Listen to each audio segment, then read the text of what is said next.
وعلیکم السلام ورحمۃ اللہ وبرکاتہ۔ اللہ رب العالمین خیر و عافیت میں رکھے۔ ایک اہم ترین سوال آپ نے پوچھا ہے اور دیگر خواتین کی طرف سے بھی بارہا یہ سوال آیا ہے کہ ایک آدمی سعودی عرب میں ہے، قربانی اس کی انڈیا میں اس کے نام سے ہے، ایک آدمی امریکہ میں ہے، اس کی قربانی اس کے نام سے انڈیا میں ہے۔ اسی طرح سے مختلف ممالک میں لوگ ہیں اور اپنے ملکوں میں، اپنی فیملی میں، اپنے اہل و عیال میں قربانی کر رہے ہیں، تو وہ اپنے ناخن اور بال کب کاٹیں گے؟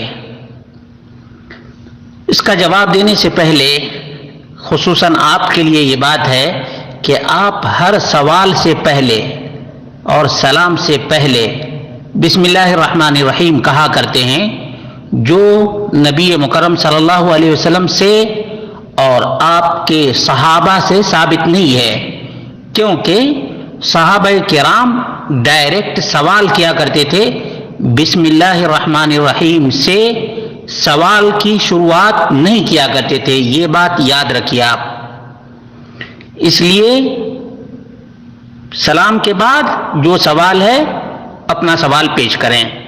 جہاں تک نفس مسئلہ کی بات ہے تو یاد رکھیں، صحیح مسلم کی 1977 نمبر کی روایت ہے، ام سلمہ رضی اللہ عنہا زوج النبی صلی اللہ علیہ وسلم تقول قال رسول اللہ صلی اللہ علیہ وسلم من كان له ذبح يذبحه فإذا أهل هلال ذي الحجة فلا يأخذن من شعره ولا من أظفاره شيئا حتى يضحي۔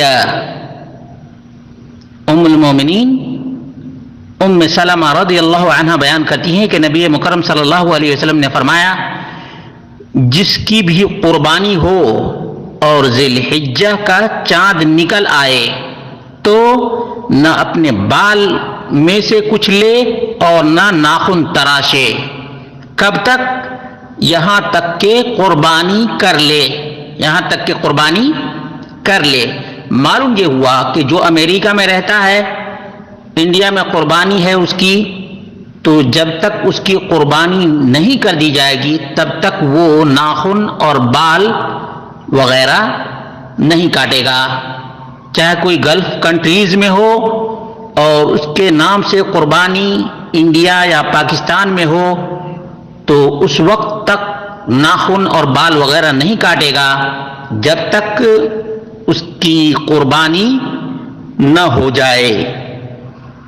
یہ روایت صرف صحیح مسلم کی ہی کے اندر نہیں ہے، بلکہ مسند اسحاق بن راہویہ میں بھی 1816 نمبر ہے، مصنف ابن ابی شیبہ میں 14778 نمبر کی روایت ہے۔ اسی طرح سے ابو داؤد میں بھی 2791 نمبر کی روایت ہے۔ السنن الکبریٰ للنسائی جلد نمبر 4 صفحہ نمبر 335 ہے اور روایت نمبر 4435 ہے۔ سنن النسائی المجتبہ 4361 ہے، 4361 ہے۔ اور اسی طرح سے مستخرج ابی عوانہ جلد نمبر 5 صفحہ نمبر 60 ہے اور روایت نمبر 7783 ہے۔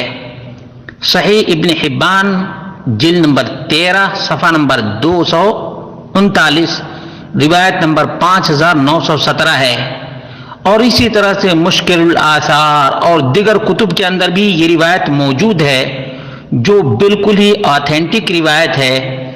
اللہ کے رسول صلی اللہ علیہ وسلم نے دو باتیں اس کے اندر ذکر فرمائی ہیں، ایک تو یہ کہ جس کے نام سے قربانی ہو وہ ذی الحجہ کا چاند نکل جانے کے بعد اپنے ناخن اور بال نہ کاٹے۔